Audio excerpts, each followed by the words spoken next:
آج 23 مارچ ہے. 23 مارچ یعنی جب علامہ اقبال رحمۃ اللہ علیہ کے خواب کو مولوی فضل الحق نے قرارداد لاہور کی صورت میں الفاظ دیے. حضرت قائد اعظم محمد علی جناح رحمۃ اللہ علیہ نے اپنی جد و جہد سے اس کو تعبیر دی اور صرف 7 سال کے مختصر عرصے میں ہمیں آزاد ریاست پاکستان ملی. لیکن ہم نے قدر نہیں کی اس کی. جس کو فلاحی ریاست بننا تھا اس کو اپنی غلطیوں سے IMF کا غلام بنا دیا. جس ملک نے دنیا میں مسلمانوں کو لیڈ کرنا تھا اس کو ایسا ملک بنا دیا کہ اس کے حاکم کہیں پر بھی چلے جائیں تو سمجھا جاتا ہے کہ شاید مانگنے آ گئے ہیں. جہاں ہم نے ایک قوم بن کر رہنا تھا وہاں ہم سندھی، بلوچی، پنجابی، پٹھان، سرائکی، مہاجر اور نہ جانے کیا کیا بن کر رہ رہے ہیں. قائد جس کو اسلام کی تجربہ گاہ بنانا چاہتے تھے وہاں ہم نے ایسے تجربے کیے ہیں ماشاءاللہ کہ اللہ کی پناہ. ریاست مدینہ کے بعد جس کی بنیاد حقیقی نظریے پر تھی آج وہ نظریہ ڈھونڈنے سے بھی کہیں نہیں مل رہا ہوتا. یہ کہانی نہ بڑی طویل ہے لیکن سوال صرف ایک ہے کہ 77 سال بعد بھی ہم اپنی منزل سے دور کیوں ہیں؟ کیا یوم پاکستان کا مطلب صرف یہ ہے کہ ملک بھر میں تقریبات ہوں، چند لوگوں کو اعزازات سے نوازا جائے، وزیر اعظم، صدر اور سیاسی قائدین اقبال کی بصیرت اور قائد اعظم کی جد و جہد پر رٹے رٹائے جملے دہرائیں، یا پھر اس یوم پاکستان کو یوم احتساب بنایا جائے، اپنی غلطیوں کی اصلاح کی جائے اور یہ عہد کیا جائے کہ جس پاکستان کا خواب اقبال نے دیکھا تھا، قائد نے جس کی بنیاد رکھی تھی، ہم اس کے لیے اپنی صلاحیتیں اور زندگیاں لگائیں گے. سیاسی اختلاف کی بنیاد پر کسی کی حب الوطنی پر انگلی نہیں اٹھائیں گے. یہ اہم سوالات ہیں.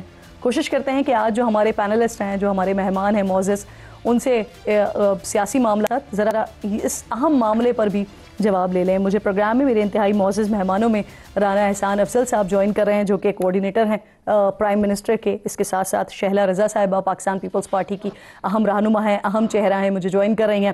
فیصل چودھری صاحب پاکستان تحریک انصاف کے رہنما ہیں، پروگرام کا ساتھ دیں گے. اور ساتھ سینیٹر کامران مرتضیٰ صاحب جمعیت علماء اسلام سے پروگرام کا حصہ ہوں گے. آپ چاروں کی میں بے حد شکر گزار ہوں.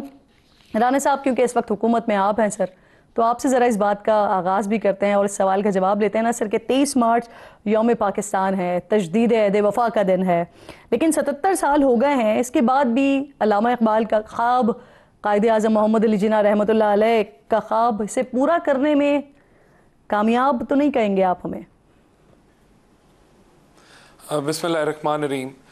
دیکھیں میں ایگری کروں گا 77 سال بعد ایک عام پاکستانی وہ اس کو جو تعلیم ہے وہ کس لیول کی ملتی ہے، اس کو جو صحت کی فیسلٹیز ہیں وہ کس لیول کی ملتی ہیں.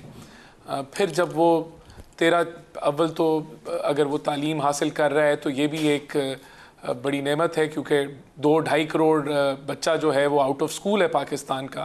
لیکن جب وہ تعلیم حاصل کر لیتا ہے تو اس کو کس طرح کی پروٹیکشن ملتی ہے معاشرے سے، کیا اس کو لا اینڈ آرڈر کے لحاظ سے وہ پروٹیکٹڈ ہے؟ اگر اس کے ساتھ کوئی حادثہ پیش آ جاتا ہے تو کیا پولیس اس کے ساتھ کیسا تعاون کرتی ہے؟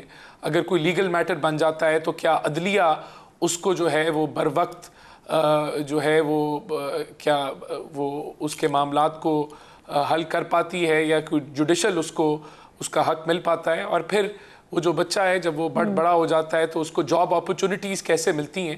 تو بہت ساری ان چیزوں کے اوپر میں نہیں سمجھتا کہ اس لیول پہ ہیں جہاں ہمارے جن لوگوں نے پاکستان کا خواب دیکھا اور جنہوں نے اس کے لیے جد و جہد کی، ہمارے جن بزرگوں نے جو قربانیاں دی اس ملک کو حاصل کرنے کے لیے، ہم قطعی طور پہ ادھر نہیں پہنچے. اور وہاں کیوں نہیں پہنچے؟ دیکھیں میں خود اپنے آپ کو سمجھتا ہوں کہ مجھے سیاست میں آئے ہوئے 5-6 سال ہیں، لیکن میری آبزرویشن یہ ہے کہ ہم سائلوز میں کام کر رہے ہیں.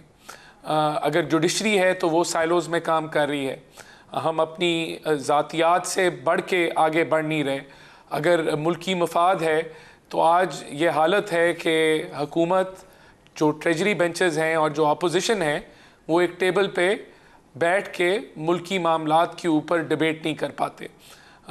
ہمارے اس طرح کے اختلافات ہیں آپس میں کہ وہ ان کو ہم ترجیح دیتے ہیں اور ملکی معاملات کے اوپر ہم یکجہتی کے ساتھ نہیں بیٹھ سکتے کہ ہم کوئی حل نکالیں. جوڈیشری جو انسٹیٹیوشنل کلیش ہے وہ ایک علیحدہ آپ کو نظر آتا ہے. اس ملک کے اندر ایک کلیش رہا ہے اسٹیبلشمنٹ کا, جوڈیشری کا, ایگزیکٹو کا, وہ حل نہیں ہو سکا. وہ میں سمجھتا ہوں کہ سب سے ایک بنیادی ہرڈل رہا ہے پاکستان کی ترقی میں آئین کی بالادستی, آئین کو فالو کرنا. تو یہ وہ سارے معاملات ہیں جو آج بھی اگر حل ہو جائیں تو شاید جو 77 سال ہم نے کھوئے ہیں یا جو پاکستان کا پوٹینشل تھا جہاں ہم نہیں پہنچ سکے وہاں شاید ہم پہنچ جائیں. اسی طریقے سے میں ایک اور پہلو کو میں ضرور ٹچ کروں گا. دیکھیں پاکستان میں جو سیاسی نظام بھی ہے وہ بھی ہائی جیک رہا ہے. 2000 سیٹیں M N A M P S کی, لیکن لوکل باڈیز جو کہ گراس روٹ لیول پہ سیاست ہے وہ اس کو اس طریقے سے نہ کنٹینیوٹی ہم دے سکے نہ پروٹیکشن دے سکے. اور یہی شاید ایک وجہ ہے کہ جو نوجوان ہیں ان کے لیے دروازہ بند ہے سیاست میں آنے کا. یہ وہ سارے پہلو ہیں جس میں بھی, میری جماعت بھی, باقی جماعتیں بھی ذمہ دار ہیں. ہر کوئی کلیکٹیو اس میں رسپانسبلٹی آتی ہے. حل کیا ہے؟ حل یہی ہے کہ آپس میں بیٹھنا سیکھیں, ٹالرنس کو بڑھائیں. جو یہ ایک گالی گلوچ کی, انٹالرنس کی, پولرائزیشن کی سیاست ہے اس سے باہر نکلیں تو شاید ہم جو ہے وہ اپنی پوٹینشل کی طرف قدم رکھنا شروع کر دیں گے. لیکن میں اس چیز کی امید ہی رکھ سکتا ہوں, میں یعنی کہ اس آواز کو میں جن پلیٹ فارم پہ ریز کر سکتا ہوں کرتا بھی ہوں, لیکن کلیکٹیولی ہمیں بالکل میں یہ بات کہنے والی تھی رانا صاحب کہ یہ کلیکٹیو جو رسپانسبلٹی تھی آپ اور پاکستان پیپلز پارٹی, کیونکہ آپ دونوں جماعتیں سینئر موسٹ پاکستان کی پولیٹیکل پارٹیز ہیں, تو آپ کے اوپر یہ سب سے زیادہ ذمہ داری بنتی ہے. لیکن آپ نے خود ہی اس چیز کو اگری کیا کہ یہ کلیکٹیو رسپانسبلٹی ہے اور یہ سب کی رسپانسبلٹی بنتی ہے. کہاں ہم نگلیکٹ کر گئے شیلا صاحبہ کے حال بعد بھی ہم اسی سوال پر کھڑے ہوئے ہیں کہ اس خواب کو ہم شرمندہ تعبیر تو نہیں کر سکے ابھی تک. بہت شکریہ. اور بہرحال ہمارے لیے ایک خوشی کی بات ہے کہ ہم نے ایک اور 23 مارچ جو ہے وہ سیلیبریٹ کی, لیکن ایک بہت ہی افسوس کی بات ہے کہ ایک دفعہ پھر دہشت گردی کے سائے میں اس کو بڑے لمیٹڈ انداز میں کرنا پڑا. اور آج جب 23ویں رات بھی ہے, اس کو تاخرات میں بڑی رات بھی کہا جاتا ہے, اور 27 کو بھی, تو اس وقت بھی ہم دعا ہی کر رہے ہیں کہ یا اللہ ہمارے ملک میں مزید جو تجربے گاہ بنا رکھا ہے جن لوگوں نے ناکام سائنسدانوں کی طرح, اس کی تجربہ کاری ہمارے ملک کی سیاست پہ ختم کر دے. یہ سب سے بڑی دعا ہے. اور جو ٹرو پولیٹیشنز ہیں ان کو اللہ تعالیٰ جینے کا حق مل جائے, کیونکہ سیاستدانوں کا کام ہے ملک چلانا, اور جو اس کے لیے ٹرینڈ نہیں ہے, جن کا کام کچھ اور ہے, انہیں کچھ اور کرنا چاہیے. اور وہ لوگ اور وہ پارٹیز جو کہ اب سیاسی پارٹی کہلا رہی ہیں, ان کو سیاسی پارٹی بنا دیا گیا ہے, سیاستدان بنا دیے گئے ہیں. یا اللہ آج اس رات میں یہ دعا کرتے ہیں کہ وہ کچھ سیاست سیکھ لیں, کچھ رواداری سیکھ لیں, اور وہ سمجھ لیں کہ سب سے بڑا ملک اور سب سے بڑے ملک کی عوام ہوتی ہے, اس کے بعد میں ہوتی ہے.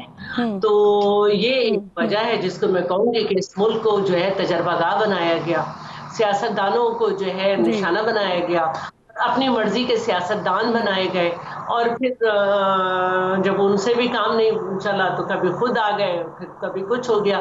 تو جس ملک میں جو کام جس کے کرنے کا ہے وہ نہیں ہوگا, ایک ضابطۂ حال جو کہ آئین کہلاتا ہے وہ بھی موجود ہے, اس کو معطل کر کے جو ہے کام ہوگا, تو پھر نہ تو سیاست اپنی منزل پہ پہنچ سکے گی اور نہ ہی کچھ. تو جب سیاست پنپنے لگتی ہے تو سیاستدان کو ہٹا دیا جاتا ہے. اب بہت سارے سیاستدان اور پارٹیز بنائی جاتی ہیں, تو میں سمجھتی ہوں کہ پولیٹیکل پارٹیز کو یہ سمجھ لینا چاہیے کہ یہ ملک اب مزید تجربوں کا متحمل نہیں ہو سکتا. جی بالکل ٹھیک, بالکل ٹھیک.